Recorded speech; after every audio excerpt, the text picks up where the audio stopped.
What's up mga animal? Are you alam pingasan?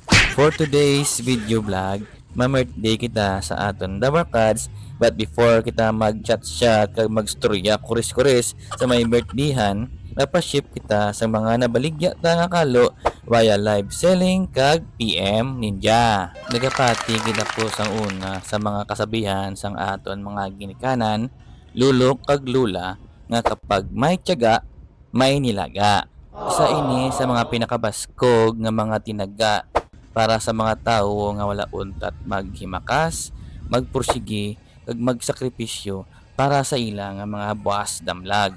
Hindi kita dapat ma-pressure sa mga hambal sa iban nga tawo nga sa edad mo nga 25, dapat may pabugal na kita sa aton nga pamilya kag mga amigo. Gani pareha sa aton nga mga house tatay nga mga salaguron kag wala obra, mangita kita paagi para makakita sang sinintimos pag makadilihin siya. Kariin ako gali sa may LBC Triangle Plaza.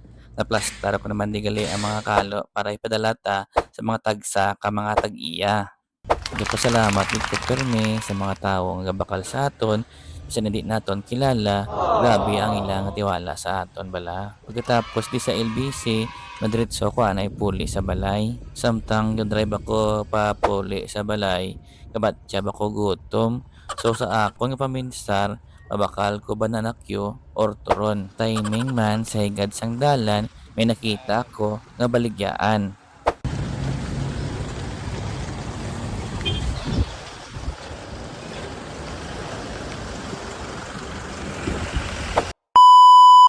Pagkagabi, nagkadto kami dito sa may sabi nga tambayan, ara na dampi sa may lakson nga dalan. Istorya kuris-kuris, kag wala untat nga sumsuman sa mga aton nga abyan nga mga lampingasan. O di bala, nami kaya sila sumsuman.